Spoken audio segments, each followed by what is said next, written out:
a veces las vidas profesionales son erráticas, ¿no? Nosotros, Hugo, tenemos experiencia conociendo personalmente a muchos de los periodistas que han defendido una posición en un momento y hoy defienden otra, contrastante. Pero también hay abogados. Sí, abogados, pero fíjate, me pasó el jueves pasado que estuve en el programa de Maximiliano Montenegro. Tenía enfrente a Carlos Ares, que es el coordinador de los medios de la Ciudad de Buenos Aires, de Macri. Debate sobre la ley de medios. Y Ares decía, pero yo no les creo nada, porque pensaba una cosa ayer, piensan otra cosa hoy. Entonces yo le digo, mirá, entonces, ¿cómo lo jugás a Moreno? Que en 1809 estaba con la representación de los asentados, en 1810 con el plan secreto de operaciones. Son diametralmente distintos, son distintas posiciones en relación a la oportunidad histórica que se estaba en los pasos viviendo.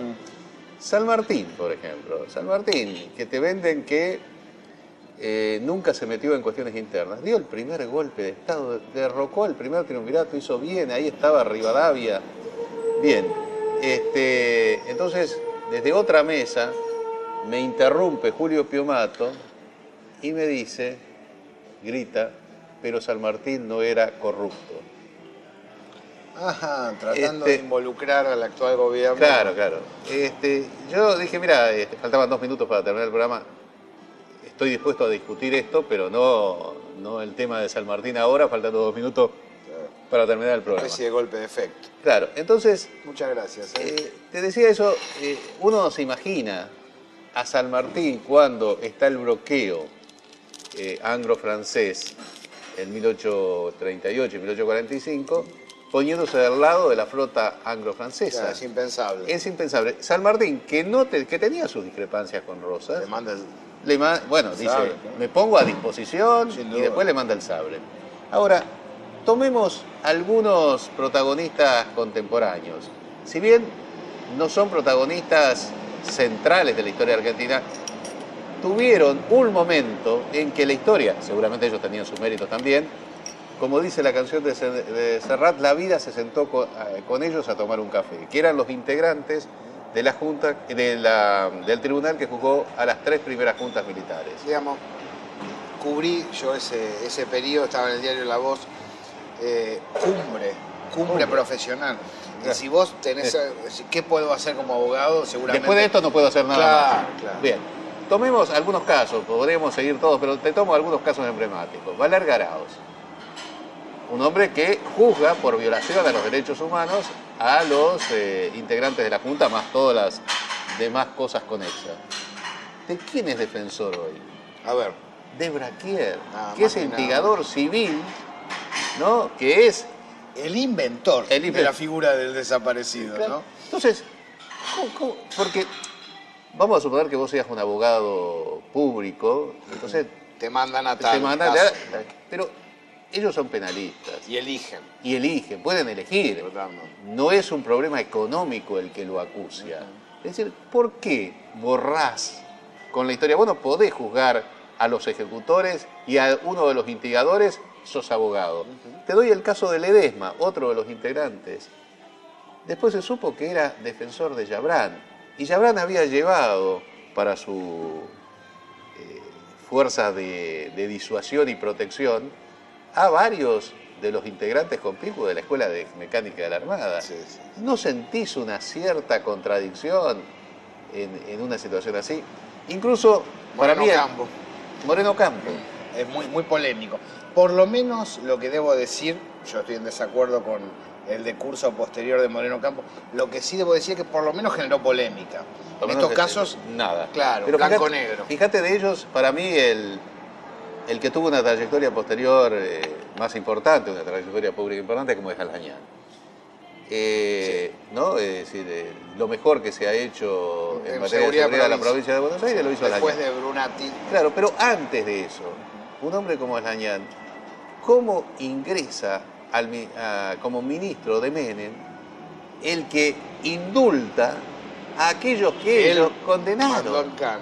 Uno dice, pero ¿qué necesidad tenés de esto realmente, no? En otros términos equivale, siguiendo los ejemplos históricos, a San Martín poniéndose del lado de la flota anglo-francesa. Claro. No. Hay una contradicción. El blanco-negro del periodismo es más transparente, ¿no? ¿En qué sentido?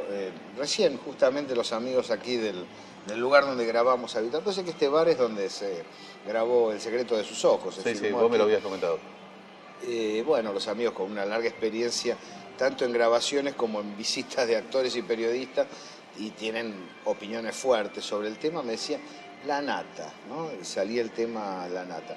Lo que pasa es que si uno ve una grabación de la nata de hace 2 años, decía de Clarín algo parecido a lo que podemos decir algunos de nosotros.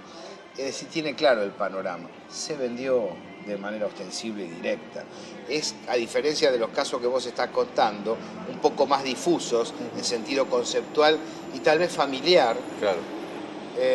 La nata dijo, bueno, ¿cuánto cuesta? Y tomó partido. En el periodismo suele ser más directo. ¿Qué sé yo? Si lo que estoy diciendo se malinterpreta y me vale una querella, porque lo vale, quizá, pero es transparente que si alguien dijo, no hace 30 años, sino hace 2 años, una afirmación contundente sobre la ley de medios, sobre el gobierno, y ahora dice la contraria, en el medio hubo más que una convicción, un sistema de ideas que se fue modificando, una oferta económica. Fíjate en que el caso de los abogados es distinto. Es distinto, sí. A veces hay, pero a veces no. Pero estoy hablando de un caso excepcional. Vos, cuando este hecho histórico, yo creo que el juicio a la Junta es, en perspectiva, en ese aspecto, lo que el no al ALCA es en materia de... Una zona de clivaje. Una zona de clivaje, ¿no? Y que indudablemente, bueno, el juicio a la Junta ya se lo reconoce. El no al ALCA, yo decía el otro día, cuando se cumplieron 8 años, no sé si en el 2070, en el 2090, pero seguro en el 2213, cuando, no, en el 2205. La declaración de la independencia. Claro, va a ser un hito histórico, indudablemente. Pero en el caso, volviendo al caso de la nata, es tan desembosado la forma como opera. La revista Noticias, en la medida que él no lo ha desmentido, lo doy por cierto, teniendo en cuenta que la editorial Perfil llegó a tergiversar las declaraciones del presidente de la Suprema Corte de Justicia, atribuyéndole lo contrario de lo que realmente dijo, y era alguien con los que ellos venían simpatizando. Sí. La nata, en un reportaje de la revista Noticias del último número, afirma que Lorenzetti llamó para salir por los medios. Lorenzetti ya lo dijo también, que los medios del Grupo Clarín no quieren, ninguno le acepta hacerle un reportaje. Y entonces la nata dice, ¿y por qué voy a tener que yo hacerle preguntas a Lorenzetti si Lorenzetti sé que me va a mentir? Entonces el periodista le dice... Asombroso. ¿No? Nunca se me hubiera ocurrido periodísticamente decir algo así. Claro, fíjate, por eso llegás a un punto. Entonces el periodista le pregunta bien, el de Noticias, le dice, ¿pero usted no entrevistó nunca a personas que mienten? Sí, dice, parte de la labor. Y entonces yo no tengo por qué entrevistar a Lorenzetti. Yo lo quise entrevistar muchas veces, no quiso, ahora yo no quiero entrevistarlo. Cuando es la línea que baja desde Mañeto hacia abajo, no entrevisten a Lorenzetti. Y ahí seguramente, y mirá, hay pocos vaticinios que se me ocurre hacerlo con alto grado de probabilidad de acertar. Estoy seguro que si alguno de los ganadores en la elección del 2015 es alguien favorable al Grupo Clarín, lo cual es posible o probable, el Grupo Clarín prescinda de los servicios de la nata. Sí, claro. Con lo cual seguramente la nata romperá diciendo, yo todo este tiempo no lo hice por defender un monopolio, lo hice por defender la libertad de prensa. Y ahora que la libertad de prensa está garantizada, soy una víctima de esa situación. Siempre hay una autojustificación, ¿no? Sí. Yo lo que veo es un 2015 en ciernes, con tiempo para trabajar. Eso que dice Artemio de estamos a 7 puntos de lograr una elección importante en el 2015 que garantice la continuidad también es verdad. No es tan difícil porque el segundo puesto está a menos de la mitad de lo que ha conseguido el oficialismo a nivel nacional. No es dramática la situación, pero eso es para discutirlo más adelante. No, pero debo decir... Suena Moreno, con mucha intensidad, Guillermo Moreno. ¿A qué cosa? Y suena por ahí los amigos me van comentando. Suena Uribarri también. Vamos a ver qué pasa en los próximos días. Vamos a estar atentos. Pero me ibas a decir otra cosa. No, te decía que, así como yo sigo afirmando que fue una victoria electoral y una derrota política en términos de la forma como fue planteado, sí, como una especie de referéndum, como resultado electoral, es irreprochable en el sentido que le sacaste casi 12 puntos al segundo, aumentaste tu situación en las cámaras. Ese es el motivo por el cual se realizaron las elecciones. Desde ese punto de vista, yo veo que desde todos los columnistas de los principales medios hablan desde derrota electoral, desastre electoral, paliza electoral. Entonces, sí, las matemáticas son claras. En ese aspecto ha sido un triunfo electoral. Ahora, desde el punto de vista, cuando vos ves la composición, cuando ves que perdiste en zonas donde no debías haber perdido, cuando perdiste en un lugar emblemático que es para el cristianismo, suponete, si hubiera elecciones en el Vaticano, perder en el Vaticano, o en Belén, digamos, ¿no? Votar a favor o en contra del cristianismo, digamos, sí, que es en Santa Cruz. Bueno, ahí, visto desde el punto de vista de referéndum, de plebiscito, tiene ciertas características de derrota política, al mismo tiempo que estás al lado de una victoria electoral. Eso, digamos, que posiblemente vos disientas, pero yo lo planteo así. Ahora, lo que no puedo aceptar, leer todos los días que esto fue una paliza electoral, porque esto es... Ahora, buena parte de la ecuación se va a elucidar en próximos meses, ni siquiera en próximos años, sobre el PBI y la posibilidad de crecimiento económico-social. Es decir, si la Argentina sigue creciendo en un marco internacional complejo, es probable que repunte electoralmente el oficialismo en elecciones presidenciales que son embudo, ¿no? Que condensan las opciones. Si hay una distribución interna y un par de medidas adecuadas relacionadas con, por un lado, lo económico-social y por otro lado, lo comunicacional, es probable que exista una mejoría sustantiva. ¿Por qué no? Mira, si, yo voy a distribuir en estos días una si en nota... este marco sí, vos ves que hay una situación irresoluble en Europa, irresoluble en Estados Unidos, con idas y venidas pero en baja necesariamente, una especie de meseta en algunos lugares, como el caso de Brasil, creciente, pero con dificultades en el resto del mundo. Los BRICS son emergentes, son fuertes, no son muchos los que pueden señalar como la Argentina, seguimos creciendo pese a todo. Eso es un capital importante. Si se lo trabaja adecuadamente en materia de difusión, en materia de entendimiento, no es imposible lograr zanjar las escasas puntuaciones que faltan para lograr una victoria nacional, Hugo, acá hay algo que es fundamental. Me preocupa el tema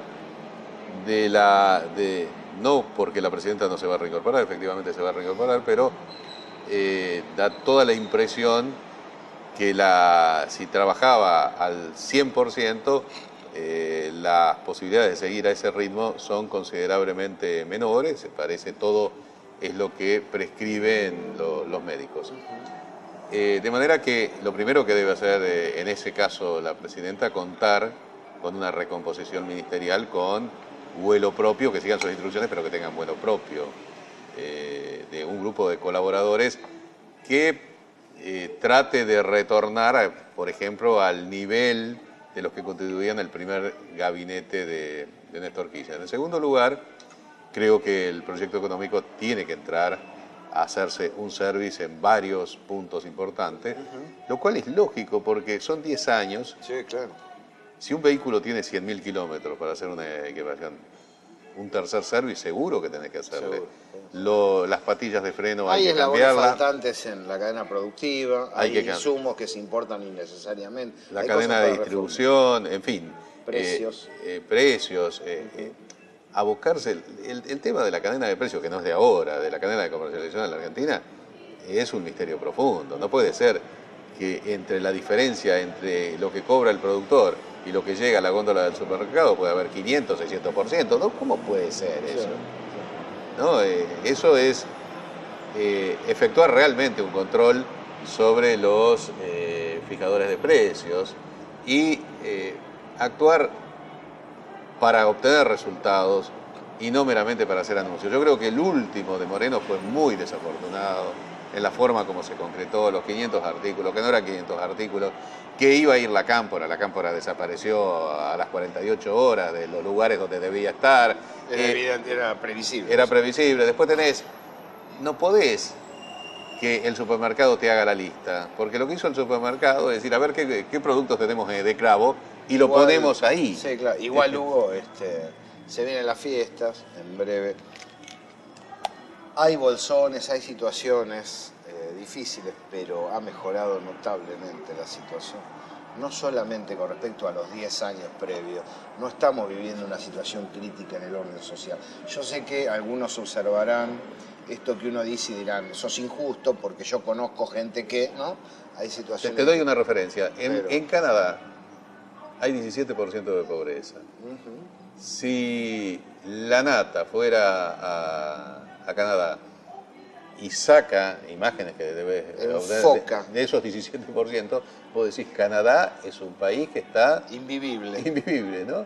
Bueno, en buena parte esto es lo que se hace desde ahí, es decir, no es que eso no exista, no es que no exista un porcentaje importante de pobreza en la Argentina, qué duda cabe, puede ser 20, puede ser 25. Pero es que lo que dejó el liberalismo, 10 años de destrucción, es muy difícil de empardar en breve lapso, porque son generaciones enteras que fueron lanzadas a la calle, sin oficio y sin estudio. ¿Cómo haces para recuperar eso? Nos vemos la semana que viene, Hugo. Hasta la semana que viene.